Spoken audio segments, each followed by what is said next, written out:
أعوذ بالله السميع العليم من الشيطان الرجيم. إن عدة الشهور عند الله 12 شهرا في كتاب الله يوم خلق السماوات والأرض منها 4 حرم ذلك الدين القيم فلا تظلموا فيهن أنفسكم وقاتلوا المشركين كافة كما يقاتلونكم كافة واعلموا أن الله مع المتقين. النبي صلى الله عليه وسلم طریقه داوا چې د کومې خبرې موقع و محل به د هغې په مناسبت به ملګرو ته وعظ تذکیر او نصیحت کاوه. په دې بنا باندې دا د محرم الحرام میاشت ده. د دې اوقاتو متعلقه په دې یو خطبه دوو کې د الله په توفیق باندې لږ مختصره تذکیر په دې غرض باندې کېږي چې موږ د دې خبرې نه خبر شو او د دې مطابق عمل وکړو. الله رسول صلی الله علیه وسلم بعضې اوقاتو ته یو عزت او احترام ورکړی چې د هغې نه یو 4 میاشتې د آیات کې الله ذکر کړي. منها 4 حرم. الله وایي بعضې د دې نه 4 میاشتې د عزت او د احترام واله دي. په دې 4 کې د یوه میاشت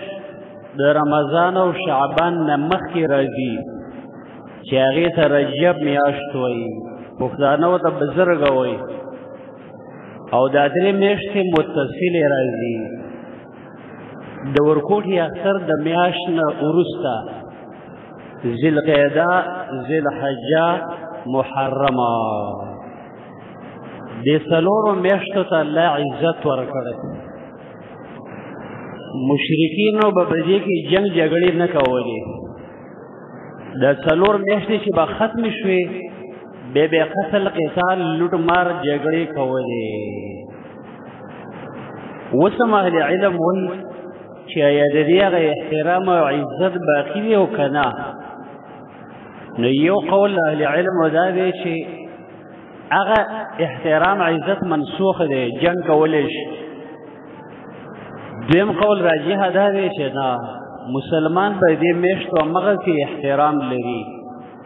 خو کله چې کافر یو تعرض په مسلمانانو وکړو نو بیا د هغې په دفاع کې په دې میاشتو کې هم دا قتال او جنگ کولی شي.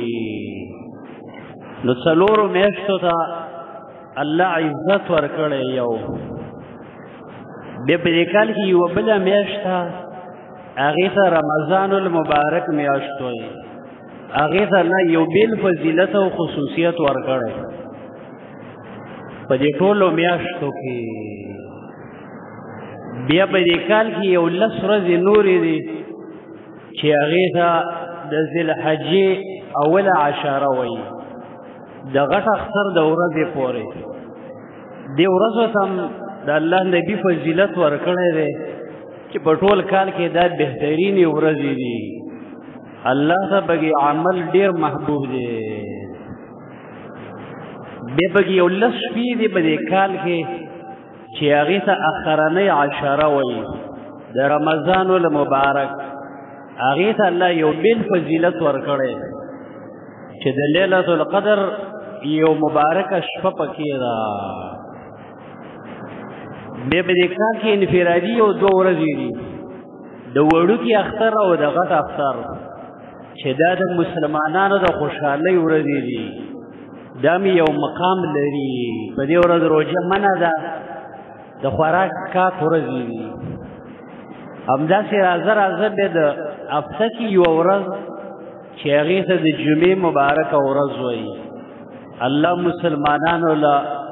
دا مې یوه ورځ منتخبه کړې ده یهودو ته الله وفرمایي زه دله یوه ورځ ټاکم هغې ویل نه موږ یې خپله خوښوو نو هغې راولګېدل د خایلي ورځ یې غوره کړه لیکن د خایلي د ورځې هغه پوره حق یې به ادا نه کړ پوره حق یې ادا نه کړ بیا نصاراو ته الله عرض وکړ هغوی مې ویل چې نه موږ یې خپله غوره کوو د اتوار ورځ ده او د دې نه د دې ورځو شروع شوې ده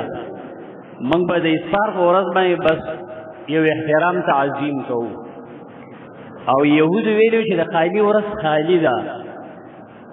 هر څه نه الله فارغ شوی د جمعې په ورځ موږ د خایلي ورځ غوره کوو نصاراو د اتوار ورځ غوره او دې امت له الله پاک په خپله د جمعې مبارکه ورځ غوره کړه ولې ځکه چې د جمعې په ورځ شپږو ورځو کې دا نظام الله جوړ کړی د جمعې په ورځ چې کله برابر شو د اتوار د ورځې نه شروع نو د جمعې د مازدیګر نه بعد الله آدم علیه السلام کیسه واچوله او د جمعې په ورځ باندې د جنت نه راایستی و او د جمعې په ورځ باندې بیرته به قیامت راځي د دې امت له الله جمعه غوره کړه چې د دې مسلمانانو د یو احترام د بندګۍ د ښایستو اعمالو او د فضیلت ورځ ده ځکه د الله نبي وایي چې د یو جمعې صحیح حق چا ادا کړه د ده ته به الله پاک د 7 ورځو وزیادت ثلاثه ایام او 3 ورځې نورې د 10 ورځو ګناهونه به الله ورته معاف کړي دا بعضې اوقات دي چې شریعت له احترام ورکړی یا د حدیثو نه معلومه ده یو سړی من مات یوم الجمعة او لیلتها عصم من فتنة عذاب القبر د جمعې په شپه یو مؤمن مړ شو یا د جمعې په ورځ باندې مړ شو یو خاص فضیلت دی چې د قبر د عذاب نه دی الله وساتي اوس زموږ په دې دین کې یو قاعده ده چې په عباداتو کې قیاسونه میاسونه نه وي یعنی کوم شی چې الله او رسول څنګه بیان کړی دی هغې باندې به نور څیزونه نه قیاس کې یو سړی راولګي یو بل ورځې له تعظیم ورکړي یو بل وخت له تعظیم ورکړي او الله او رسول نه یې ورکړی او دی وایي چې دا هم په هغه باندې قیاس کا څنګه چې الله هغې نور ورځو له ورکړی د زموږ دین کې دا قیاسونه نشته مثال په طور د جمعې ورځې له الله یو احترام ورکړی لیکن موږ ته دا نه دي ویلي چې د جمعې ورځ تاسې د روژې دپاره یا د خیرات دپاره دا خاص کړئ لا تختصوا یوم الجمعه د جمعې د ورځې تخصیص مه کوه یو بل روایت کې دي چې د خالي په ورځ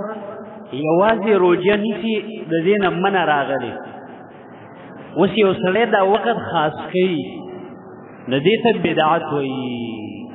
چې یاره په دې وخت کې دا روژه نیسم یا په دې وخت کې دا عمل کوم دې کې ثواب دی یا یو سړی دی چې هغه راولګي د جمعې په شپه خیرات کوي یا یو مړي پسې جمعه کوي او دی وایي چې د جمعې ورځې او د جمعې د شپې اسیم فضیلت راغلی دا خیرات به کې ډېر ثواب لري دا اوس د ځان نه قیاسونه دي ولې ځکه صحابه کرامو زموږ سلفو د خیرات دپاره داسې تخصیص نه دی کړی او تی کښېنو دلیل به دی چې په دین کې بدعت پیدا کړي یا یو مړی وشو یو سړي څلوېښتي وکړه چې دا یې څلوېښتمه ورځ ده دا یې ورله وټاکله یا یې دا کلیزه ده لکه زموږ د ملکې د بعضې خلکو کلیزې مناوي دا د ځان نه اوس تخصیص دی همدې ته بدعت وایي دې د وجې نه هغه اوقات چې الله او رسولو له فضیلت ورکړی دی په هغې باندې به د ځان نه قیاس نه کې او تخصیص به من نه کې چې دا به دې دپاره ما خاص کو ځکه په دې کې ثواب ډېر دی داسې به نه کې یو خواته یو پروګرام د سړی یو وخت ساکیه جدا ده لیکن څه چې په همدې کې ثواب ډېر دی او لازمي ګڼي دغه نقصان دی نو اوس راشه خپلې خبرې ته دې څلورو میاشتو له الله عزت ورکړی خو دې آیات ته څه وګوره إن عدة الشهور عند الله 12 شهرا في كتاب الله يوم خلق السماوات والأرض دې څلورو میاشتو له الله عزت ورکړی دی یو پکې د محرم میاشت خو د کومې ورځې نه د کومې ورځې نه چې اسمانونه او ځمکې الله پیدا کړي آدم علیه السلام هم لا نه دی پیدا زمونږ نبی علیه السلام هم نه دی پیدا صحابه هم لا نه دی پیدا بندگان هم نه دی پیدا د هغې وخت نه ول الله عزت ورکړی نو دلیل شو په دې چې د دې میاشتې عزت د محرم دا د کوم شخص د وجې نه نه دی که یو سړی وایي چې د میاشت کې عزت ځکه دی چې دا د علي رضی الله عنه یا د حسن حسین د وجې نه یا د کربلا د واقعه د وجې نه په دې کې دا تخصیص راغلی دی نو دا د ځان نه بدعت دی ځکه الله وایي دا د هغه وخت نه ما ورکړی د کومې ورځې نه چې دا بندګان پیدا نه دي اسمانونه او ځمکې الله پیدا کول نو د محرم میاشت ده دا د عزت والا میاشت ده په دې کې شرعي اعمال دا دي شرعي چې نبی صلی الله علیه وسلم به په دې کې روژه نیوله لسمه ورځ هر کله چې د یهودو وکاته چې دوی خو په دې لسمه ورځ روژه نیسي نو دوی ویل چې موږ خو انا احق بها موږ هم لایق چې ونیسو نو نبی صلی الله علیه وسلم د دې په خلاف کې دا وفرمایل که چېرته زه را روان کال ته پاتې شوم لأصومن التاسعه زه به لسمه نهمه ورځ به نیسمه چې د دوی خلاف راشي نو مقصد د حدیثو دا راووته چې دوه روژې په دې میاشت کې نهمه روژه او لسمه که نهمه د یو کس نه پاتې شوه نو لسمه دې ونیسي او یولسمه دا دوه روژې نیول دا یو سنت طریقه ده د نبی صلی الله علیه وسلم په دې کې فضیلت بیان کړی دی چې چا دا د عاشورې روژه ونیوله نو الله پاک به ایکفر السنة الماضیه د یو کال ګناهونه به الله پاک ورته معاف کړي د یو کال ګناهونه دا څومره لوی فضیلت دی یو کس پکې دوه درې روژې ونیولې پنځه ونیولې کمې زیاتې ونیولې هم نیولی شي خو دغه نهمه او لسمه یا لسمه او یولسمه روژه نیول دا فضیلت لري په دې میاشتو کې ته به اقدامي جهاد به ځه کوې چې ته به کافرو باندې اټیک وکړې ولې ځکه د دې میاشتو عزت باقي دی او فإن قاتلوکم فيه که هغوی دسه جنګ کو نو بیا فقتلو تاسې موسه کوئ لکه اوس دا کافر ځای په ځای به مسلمانانو حملې کوي نو بیا د دفاع په صورت کې جایز دی نو د هغه وخت نه الله پاک دې میاشتې د عزت ورکړی بیا د مسلمانانو ملکونو کې په کار دا ده چې په دې ورځو کې لکه خاص کار عرب د دې روژو هم ډېر اهتمام کوي د دې میاشتې هم ډېر اهتمام کوي خو زموږ ملکونو کې چې کله داسې میاشت راشي نو مسلمانانو ته زحمت او تکلیف نور هم ډېر شي مثلا 15 ورځې 4 ورځې او 6 ورځې دا مارکیټونه او بازارونه پې بند کړي د عمل د وجې نه بندوي چې هلکه یا روژې نیسو یا کم بندګي کوو یا نور څه یو ښه عمل د وجې نه دا د ناولو شیګانو د وجې نه د مسلمانانو 15 ورځې او 6 او 4 ورځې بازار بند وي او داسې دوکانونه چې د هغوی د یوې ورځې 10 زره کرۍ وي د 40 او 50 زره روپۍ پیدا جمع شي نو څه مخکې نه د کرونا مرونو د لاک ډاون د وجې نه مسلمانان غریبانان وځپلی شي څه چې د عزت او د احترام ورځ ده میاشته نه به کې نوره مو د تکلیف ورکړی شي بازارونه ورته بند کړي په کار دا وه چې لاک ډاون و 2 او 3 او 5 کسان یو ځای کېدل د دې نه د دوی په نیز باندې بیماري خورېږي نو اوس ولې دا نولي په سوونو او زرګونو راوځي او یو ځای کېږي د نو دې نه خو به ډېره کرونا خوره شي نو د دغه قانون مطابق چې دوی ته ویلي وي چې د کرونا اثرات لا باقي دي لکه کله چې ته دا موبایل میلاو کې وایي کرونا ابھی تک ختم نہیں ہے اوسه پورې ختمه نه ده اگر چې وایي کمه شوې ده نو د دې قانون مطابق چې دوی ته ویلي وي چې هلکه آثار ډېر دي او تاسو هم ګنده او ناولي او بېلمازې یاستئ او بیا ځانونه مو وایي هغه یې هم ځنه رواني نو او زموږ د کوټې شان دي صوبه ده هسې نه چې دا د کرونا زهر بېرته راخواره کوي لیکن کله کله د یو ملک نه او د بل نه دومره هغه خوف او یره چې هغوی ته د هغه کرونا او هغه ټول څه ختم کړ او مسلمانانو بازارونه بند شي دې د وجې نه د مسلمانانو ملک دی لیکن تاسو وګورئ د دوی په شان کې داسې یو پروګرام یو جلسه یو دغه چې مسلمانان کوي چرته ورته 3 او 4 ورځې بازار نه دی بند شوی تاریخ کې به تاسو ونه کوئ مثلا د علماو یو غټه اجتماعي رسا به دې قصهخانه کې وي یو غټ پروګرام وي یو 2-3 ګنټې و داسې ناقه باندې دغه وږي لیکن چېرته دیني پروګرام ته یو ورځ 2 ورځې د ملک قانوني سطح باندې بند شوی نه دی او د ناولو شیګانو د پروګرامونو دپاره په کال کې 10 ورځې او 60 ورځې د مسلمانانو په ملک کې دا پابندي نه وي او دا په روپۍ کې تقریبا 2 دي او په ایران کې مسلمانان سنن 15% دي 15 لیکن موږ چې کوم اورېدلي دي نو په سنیانو کې د پولیس یا د پولیس نه اخوا درجه سني ته نه میلاوي چې یاره دا یا پولیس یا پولیس نه بره یو ګل والا تانهدار شي دویم دا دی چې د ایران په ښار کې 15% لیکن مسلمانانو ته د جماعت اجازه نه میلاوي د سعودي یو سفیر بیان یو کس کاو وایي د ایران یو سفیر سره تعلق وته چې د تهران نوم یو کار دی د مسلمانانو په دې کې به زه یو 10 سپتمبر لیزې والم او خپله خرچه باندې به مسلمانانو له جوړ کړم په خپله خرچه وایي هغه سفیر وایي چې موږ د قانوني سطح باندې د دې اجازه نشته او هماغه سعودیان دي خل دي نن هغوی له د امام باړو اجازې ورکوي زموږ د ملک وګوره مرکزي ځایونو کې د دې امام باړي دي او د دې په دې ملک مسلمانانو ته د جماعت اجازه نشته د جماعت گنجائش نشته څومره ظلم دی زموږ مشران الټه لګېدي دي وایي زموږ ملک جمهوریت دی موږ په دې جمهوریت باندې ملا نړل دروغ وایي دا جمهوریت صرف دې دپاره دی چې بېدینه سړی څه کوي هغه ته به اجازه وي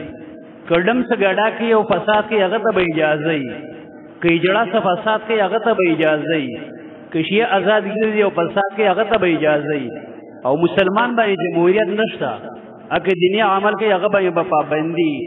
په هغه باندې به کرون نه وي په هغه باندې به الزام وي چې دا دهشتګرد دی پلان کې دی پلان کې دی څومره ظلم روان دی د وجې نه په دې میاشتو کې عام مسلمانانو باندې دا تکلیف زحمت د دې ګنده او ناولو د لاسه راځي چې دا د یهود نسواراو نه ډېر ناولي دي او ډېر بدترین دي نو موږ له پکار دی چې په دې میاشتو کې په دې ورځو کې بندګۍ وکړو دعاګانې الله نه وغواړو د دې روژو اهتمام وکړو کله کله نفلي عمل وي لیکن طاقت پکې ډېرې نفلي عمل وي لکه یو د عرفې روژه وه مخکې موږ ویلي د 2 کالو ګناهونه الله پاک د هغې څخه د معافۍ اعلان کړی د وړوکي اختر نه وروسته 6 نفلي روژې وي لیکن د ټول عمر د روژو ثواب پکې و دارنګې نبي صلی الله علیه وسلم وایي الله پاک ته د ګل په ورځ پیر په ورځ او د زیارت په ورځ عملونه ورخیږي وانا احب ان اكون صائما او زه دا ښه ګڼم چې زما عمل ورخیږي او زه روژه یم. نو دغه حدیث نه معلومیږي چې په هفته کې سړی د زیارت او د پیر په ورځ روژه ونیسي نو په میاشت کې به د ده 8 روژې راشي او که چېرته د 8 طاقت یې نشته په هر هفته کې کم از کم 1 روژه خو دې ونیسي نو میاشت کې به د 4 روژو او 1 په لس باندې ده د 40 روژو ثواب به الله پاک ورکړي. څومره لوی فضیلت دی. دارنګه دې نفلي روژو کې یو بل کمال دی. هغه نفسونه چې به کې د ګناهونو حرارت بل دی، مثلا نفس کې فساد دی، خواهشات پې غالب دي، نور نقصانات. د دې روژو کې یو برکت دی چې دغه خواهشات کنټرولوي، دا نفس کې دننه رڼا راولي، نفس کې عاجزي پیدا کوي. دې به ته تجربه وکړه، هفته کې 4 روژې نیسه، ستا سترګو خواهش به هم کمي، غلط به نه استعمالي، ستا د بدن خواهش به هم کمي، غلط ارادې به نه راځي، ستا نفس به هم جګم دی نو هغه صحیح سوچ فکر او چې شپه ورځ دا ګرم خوراکونه او خوراک څښاک او بار هم فتنې او کور کې هم فتنې او په جب کې هم فتنه. لکه یو سړي 4 ښځې که نه ابد هم د ذهن او سوچ فکر به غلط استعمالي. ذکر الله نبی ویلي یا معشر الشباب من استطاع منکم الباءة فلیتزوج. ای ځوانانو که طاقت هم د نکاح وي خو نکاح وکړئ. ومن لم یستطع فعلیه بالصوم او د چا چې طاقت نه نفلي روژې نیسئ. ولې فإنه اغض البصر واحسن للفرج. وایي دې کې 2 فایدې دي. یو د انسان نظر هغه کنټرولوي، دویم دا دی چې وایي د ده د شرمګاه حفاظت کوي. دا یو ښایسته نسخه ده، خو کله چې به یو مؤمن بنده هغه په دې باندې تجربه وکړي او عمل به شروع بیا چې 2 روژې هفته کې نیسي د الله کار دی، نفس به نور هم ډېر ښایسته او کنټرول. د دې بعضې عملونو څخه ځان عادت کول پکار دي. موږ کې دا کمزوري ډېره ده چې هسې خبرې ډېرې اورو، معلومات راته ډېرې، په خبرو ډېر پوهېږو، لیکن دا ده چې عملي اقدام هم کوي. او دې جمعه کې الحمدلله بعضې داسې ملګري شته چې هغوی هفته کې خامخا 1 یا 2 روژې نیسي. بعضې مساجد ته موږ لاړ شو هفته کې 2 روژو اهتمام کوي. موږ کله میاشت کې هم روژه نه نیسو، صرف دغه یو چې موږ حق پرست دي، قرآن حدیث والئ، نظم عزتمندو. ځینې یوازې دې ته نه وایي چې سړی 1 3 4 عملونه راونیسي او دا وایي چې یاره بس زه په دین روان یم، حق پرست یم، زه خو رب العالمین هم کومه، امین هم په زور ویم، لاس مې په سینه تړلی، پنسې مې موچدې دي. نه، دا خو د دین یو ښایسته عملونه دي، دا خو د دین شعار دی، لیکن مقصد دا نه دی چې دین همدغه دی بس نور به اوس څه عمل نه کوي. دا خو یو څو عملونه دي. صرف پکار دی چې مؤمن بنده کې د روژو یو ښایسته صفت وي، د دعا ښایسته صفت بګي یو ټایم الله له ورکوي، ذکر دپاره بګي یو ښایسته صفت وي، بازار کې ژوند دی، معاشره کې ژوند دی چې ښه اخلاق پکې وي، د بد اخلاقي صفت پکې نه وي، د ورکړې صفت بګي د الله په نامه مال لګونکي چې دا صفت هم ډېرو بندګانو کې ډېر کم شوی. خپله خېټه باندې، خپلو بچو باندې، خپلو خواهشاتو باندې نن د هر چا ډېرې بې شماره پیسې لګي، لیکن د الله په دین چې لګوي نو په شمار لګوي. زکات ما به یې څومره کېږي، د هغې نه 1 روپۍ هم ځای ته نه لګوي، بل یو ځای کې یې لګوي نو په حساب یې لګوي، او خپل ځان باندې او خواهشاتو باندې بلا د حسابه لګي. نو مال کې الله برکت راځي چې څه پکې د هغه برخه وي. بل د یو ملګری وایي موږ کله چې یو کار شروع کوو نو چې 3 ملګري شریک شو، وایي موږ وایو چې یو ځان سره الله شریک کړه. څه معنا؟ یعنې دا 4مه برخه ګټه به د الله په نامه ولګوي. چې 4 کسان شریک شو، وایي موږ وایو چې دا 5مه برخه یې د الله وي.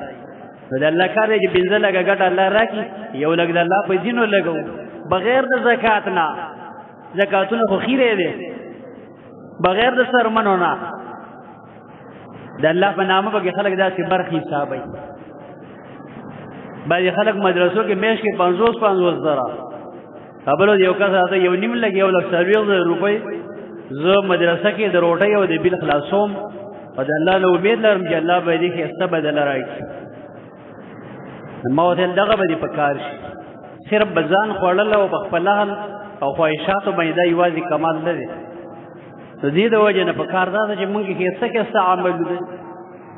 پویه ډېره معلومات ډېري او د اعمالو نیمګړتۍ دا ډېره تاوان خبره ده دې د وجې نه اهل علم موږ ته بار بار بیان کوي وعظ راته کوي نصیحتونه راته کوي درسونه راته کوي ځکه چې سبا به کټ کې به روان کړی او دغه هدیرې ته به دې ویسي او دا سیته و دې هدیرې ته وګوره هسې دې غرمه کې به ورتېر شي هم وبه یېرېږي داسې یو روب لري او ښایسته ځوانان او مشران په خپلو لاسونو داسې وروړو پکې خښ کړو خاورې پرې راواچو او همداسې دی را روان شو سبا پورې زموږ فکر کې هم نه وي خیال کې هم زموږ نه وي ښایسته بچی به وي ښایسته ورور به وي ښایسته زوی به وي ښایسته وراره به وي لیکن ایسته بیا ډېرې ته ویسي او 15 ورځې پس به هیر شي دغه زموږ استاد هم ځای دی زما عزتمندو دغه جووره کنده کله کله داسې لږ سر ورکته که هسې بګې فکر وکړه چې دغه ځای کې به ای بنده سام ګرځي دا ښایسته جامې به د نه وباسي دا ښایسته ګینټه چې په لاس ته دا به د نه وباسي دا ښایسته چپړې او پیزار دی دا به د نه وباسي او بیا به در باندې غټ غټ کاڼي د پاسه کېږي بیا به در باندې خاورې راواړئ او بیا به د خلک لاس اوچت کړي او را روان به شي بیا د بل مخلوق سره فکر شو بس یې عمر د شپېتو ته ورسېده ګناهونو نه توبه وباسه عمر د 50 کالو ته ورسېده الله ته رجوع وکړه عمر د 80 کالو ته ورسېده قبر آخرت ته صحیح فکر وکړه عمر د 40 کالو ته ورسېده بس یې په خپل ځان رحم وکړه اور د ځان نه ګر چاپېره د ګناهونو لګولې اور کې ولاړ یې او ښه پوهېږي خلک هم دې پوهېږي لکه اور دې مړې کا لیکن نور هم تیز دی ګناهونو په وجه نور هم تیز دی زموږ دغه مثال زما عزتمندو ما عرض کو چې دا ښایسته